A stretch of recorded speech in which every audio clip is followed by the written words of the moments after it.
You mentioned the sexual promiscuity, the 60s, the drugs, rebellion. So that brings me to, what about the morality that religion gives? Each religion gives their own version.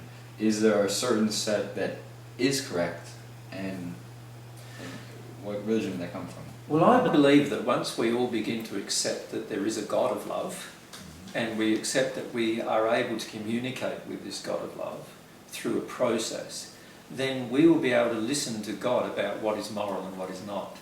And instead of taking our own ideas about what is moral, that we will start to accept God's ideas about what is moral.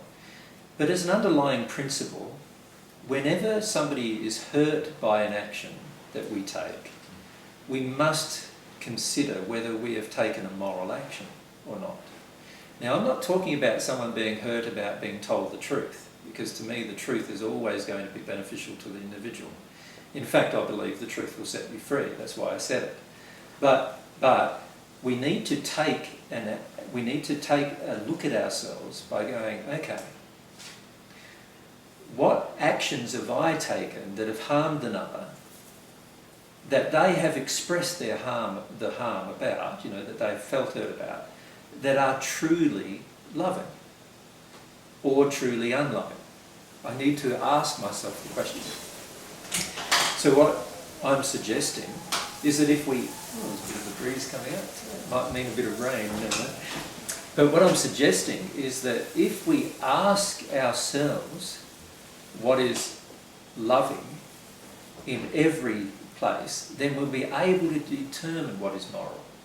So, for example, if I am in a partnership, a sexual relationship with another person, let's say I'm in a relationship with Mary, right? Mm-hmm. And I'm in a sexual relationship with Mary, is it loving for me to have a sexual relationship with somebody else if she is going to feel hurt about it, or if I feel I have to cover it up? Then obviously not. Then I can even determine, would I like her to do that? Would I mind if she had a sexual relationship with somebody else? How would I feel if she did that without telling me and covering it up? How would I feel?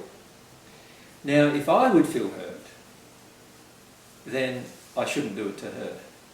It's quite simple. Now, that issue is an issue of what I would call ethics, not morality. There's a big difference between these two things. Recently, I think it was in Melbourne in June, or May or something like that, I think it was in June, I gave a talk to a group of people in Melbourne about ethics and morality. And I defined ethics as this: doing to you what I would like you to do to me. That is ethics. So in other words, if I have ethics, I will never do something to you that I would not like you to do to me. That if I had ethics. Now, I believe that is different to morality. Morality, I do not believe it is my right to decide. Rather, I believe it is God's right to decide what is moral. Now, how do I determine what God has decided? It's not going to be through a book, because as I've already stated in this discussion, the book is flawed. It's flawed because it believes in an unloving God, and that is the big basis of its major flaw. Right?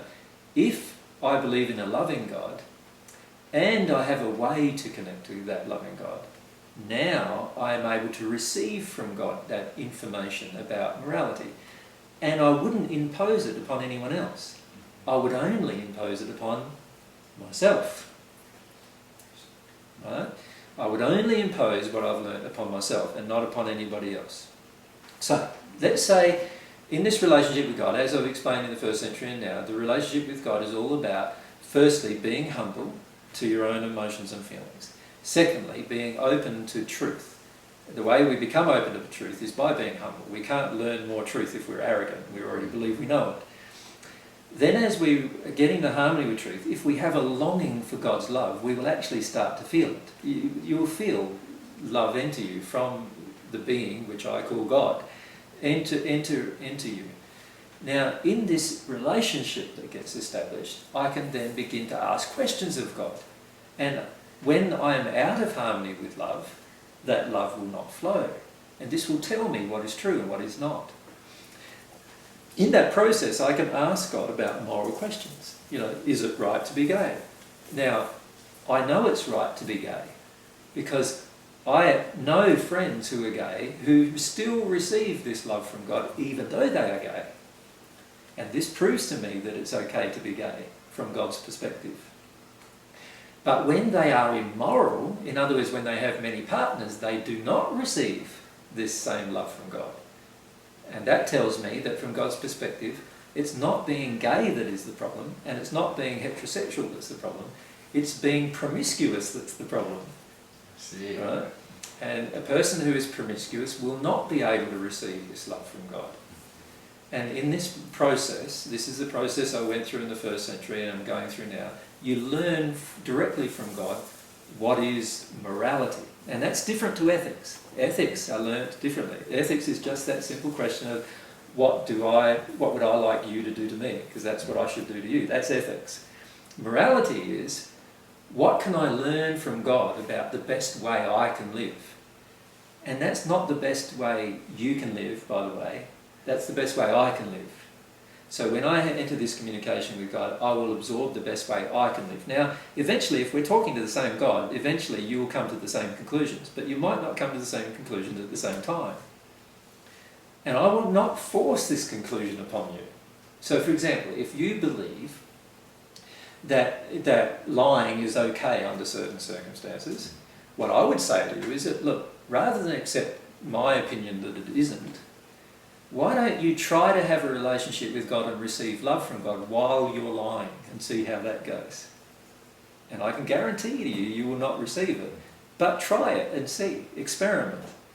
So what we would do is we would begin to experiment with this relationship with God, and through the experimentation with the relationship with God, we will learn morals that we will impose upon ourselves only. The reason why we'll never impose it upon another is because we do not have the right to impose it upon another. Because the reality is, love does not give us rights. Love is a gift. And when we give the gift of our love to another, it's a gift we're giving to them. We're not giving them rights, we're giving them a gift of love. Love does not take rights, love gives gifts. And once I learn this underlying principle that love gives gifts and love does not take rights, I will see that I do not have the right to impose my moral stance upon you as an individual. All I can do is suggest to you that you try to have a relationship with God while you have that moral stance and see how it goes. And if it doesn't go well, then I would suggest to you that perhaps that means that God doesn't agree with your moral stance. However, if we can all agree with one moral stance, and this is this, that love is not violence, that is a moral stance. And if we could all agree with that underlying moral stance, because it has ethical proof. If I am violent to you, I certainly wouldn't probably like you being violent to me. So that tells me that love is not violent. That tells me, it gives me an indication of what the moral stance should be. Does that make sense? So if we choose as a basis for living ethics first, it will lead us to what is the correct moral stance, eventually. And if we develop this relationship with God, as what I'm suggesting to people to do, and I've been suggesting it for 2,000 years, if we develop this relationship with God, eventually we will receive morality, we'll receive what the definition of God's definition of morality is towards ourselves, but we would certainly not impose it upon another, because to do so would be out of harmony with ethics. So that's how I see the difference between ethics and morality. Sure. Mm.